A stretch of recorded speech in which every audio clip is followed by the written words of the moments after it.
In the Philippines, with our 7,641 islands, we have a nation that's overflowing with vibrant culture and lively traditions. All of this really highlights how we're a collective community that truly appreciates the wisdom and gifts handed down from our ancestors. However, what happens when some traditions and practices have their own challenges? Should we keep going with them or put them on hold? Like leaving them behind would somehow leave us feeling unfinished. What do you think is more important? The personal sense of morality we hold, or the tradition that has influenced our lives?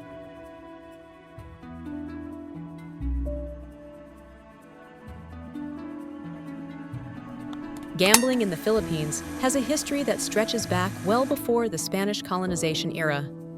Back in 1521, Antonio Pigafetta, who was part of Magellan's crew, observed that Filipinos were already placing bets on cockfights in Palawan. Furthermore, historians believe that Chinese traders brought number games into the scene during the 1500s. This suggests that gambling wasn't something brought in from outside. It was already built into local culture, but expanded with colonial influence. When the Americans arrived around 1898 to 1946, the authorities made efforts to take action on gambling. The 1907 Act 1757 put a stop to a lot of games, but they wasn't able to enforce it very well. In the 1930s, the government decided to change things by establishing the Philippine Charity Sweepstakes Office. This office organized lotteries and horse races to help fund public health and welfare programs. Even after the country gaining its independence, PCSO continued to do its service in legalizing and regulating state-run betting. After colonization, the gambling scene really shifted under the leadership of former President Marcos Sr. Back in 1976, President Marcos set up the Philippine Amusement and Gaming Corporation, or PAGCOR, and it's still in charge of casinos to this day. These days, big resorts like Okada Manila and Soler are drawing in both tourists and locals alike. Back in the 2010s, online gambling really took off.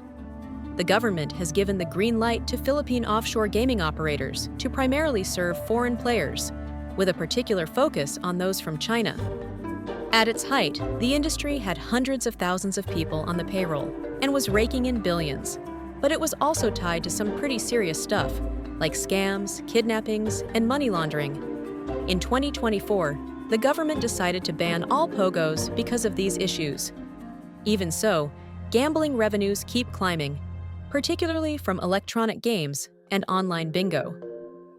In 2025, PAGCOR announced some impressive earnings, and more than half of that came from online gambling platforms. With all that being said, have you noticed that gambling holds a significant place in Filipino culture? At wakes or paglalamay, people often play games like sakla, bingo, or poker to keep everyone awake, with a portion of the winnings going to the family in mourning. Cockfighting, or sabong, is seen as a national pastime, and you'll find that small-town lotteries, bingo, and informal number games like jueteng are pretty popular in various communities. For a lot of us, gambling isn't just about the money. It's also a way to connect with others and have some fun.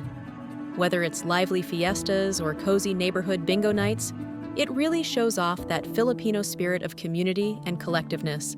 Sure, gambling can be fun, but it definitely has its risks. Addiction, debt, and even crime can really be some of the usual outcomes people face. In struggling communities, folks often find themselves gambling even when money is tight, all in the hopes of hitting that lucky break. Illegal activities such as jueteng have really stirred the pot when it comes to corruption in politics. Just look at the impeachment of President Estrada back in 2001. The Catholic Church has had a long-standing stance against gambling, viewing it as harmful to families and society as a whole. In 2025, bishops referred to online gaming as an epidemic. The government sets age limits and bans on certain things. But honestly, the enforcement isn't always up to par. Whenever one form of gambling gets banned, you can usually bet on another popping up in the shadows. Gambling in the Philippines has its ups and downs. It offers entertainment, keeps cultural traditions alive, and brings in government revenue.